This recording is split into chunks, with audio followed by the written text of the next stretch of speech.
Hi everyone, my name is Sebastian Bloch. I'm CEO at Asobo Studio. Welcome to this new episode of the Feature Discovery series about multiplayer.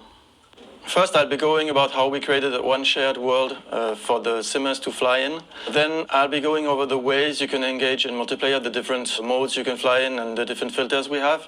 And finally, I'll give you some technical details about how the servers function and how the online multiplayer works.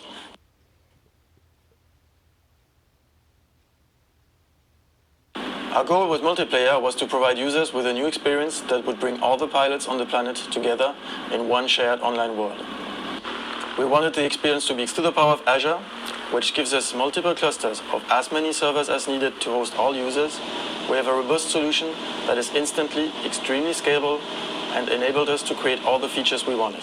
For the multiplayer in Microsoft Flight Simulator, we create one shared world. The goal was to bring all the pilots together, whether they're flying in the real world and real world traffic, or whether they're flying virtually in the simulator. The experience is seamless. There's nothing to manage, nothing to configure. You don't have any game to create, any session to create, or anything to join. Also, to bring the real-world pilots together with the virtual pilots, you have real-world live air traffic, which is available. It is augmented by AI when required. That means that we have most, if not all, the airplanes which are flying in the world at one moment, which are in the simulator. And whenever a signal is lost, the AI will take over and continue flying that plane until data comes back online.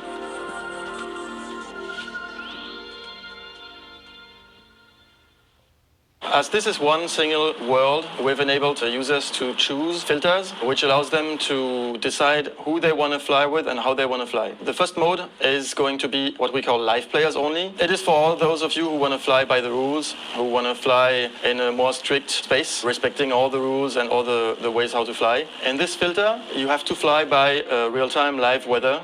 So it's exactly the weather which is outside. You have the option to enable real-time traffic. The reason for this chart to be on real-time is because everybody, in order to follow the same rules, needs to have the same time, same weather, same situation. Otherwise, the rule would become different all of a sudden. And for the biggest number of players to be able to be together, there is one chart which is just live. And so everybody can just choose this one and enter into this world where everybody flies by the rules. Another mode is what we call all players. So that's a filter. When you turn this filter on, you just see everybody. And you can fly by whatever rules you want. You can choose any weather, you can choose any time, any situation, online traffic or not, and you just see everybody. And in this mode, this is really made for those who don't want to follow any rules. They just want to fly around, try a new airplane, discover the world without following any routes or any regulations, and just fly around. That mode is perfect for that. It's super easy. You turn it on, and you're with also a lot of multiplayers, a lot of players online. Maybe you want to fly by certain rules, but not at live weather or live time, or maybe you just want to fly with a small group, or you want to do your own session and just fly crazy without any rules. You can basically create your own chart. It's what we call groups. You create a group, people join the group, so the creator of the group can choose what weather he wants, what time he wants. He basically sets the rules, and all the people who join follow the same rules. So this is really like a mini chart. This is like a mini session. It allows you to do whatever you want, but because you're the creator, only those who join your group will see you and will see what you did.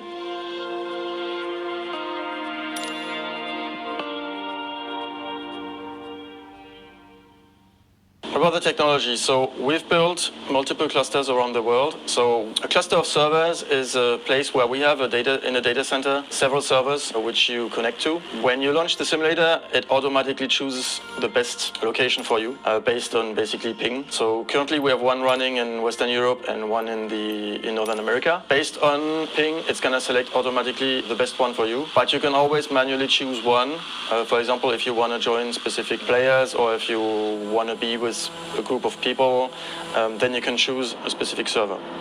So because live air traffic can be tens of thousands of planes, multiplayer traffic can also be tens of thousands, hundreds of thousands of planes. You will not see hundreds of thousands of planes when you fly. The servers automatically optimize the data they stream to you, and so for the live traffic, you will receive from the servers all the planes which are within 200 kilometers. And for the multiplayer traffic, you will receive also planes which are within 200 kilometers, but limited to the 50 closest planes. So if there is less than 50 planes within 200 kilometers, you will see all planes. If there is more than 50 planes around you, you will only receive from the server the 50 closest one.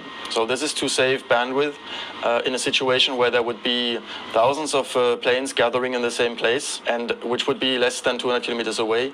To make sure you don't get too many planes sent and too much data, we limit to the 50 closest. So the server does this automatically to you. You're in one single shard, all the players are in that shard. All the planes are there, all the multiplayer traffic is there. It is like if the servers were automatically creating mini sessions for everybody who's around, make you join the session, and only send you what you need to see. What I just explained was the planes that the server sends you.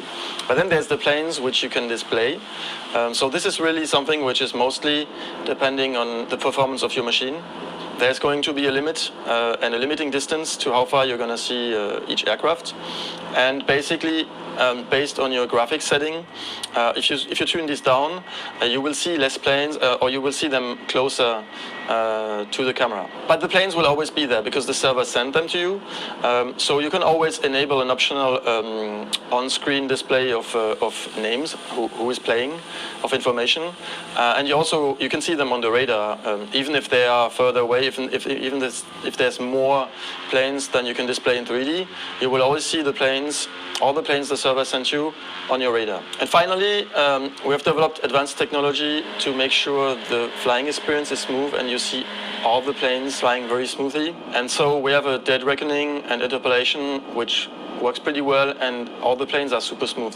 And you're not going to see them disappearing or bouncing around. You're going to see them flying super smoothly in space, and this allows for a great and smooth multiplayer experience to fly together. If you're going to go explore in a group, this is perfect to have this seamless experience and not be annoyed by any online glitches or lag problems. Thank you for listening, and see you all soon in the multiplayer of Microsoft Flight Simulator.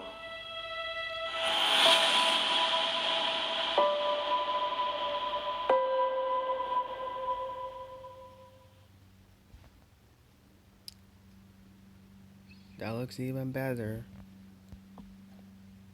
Definitely gonna live on that. I really wish it would release it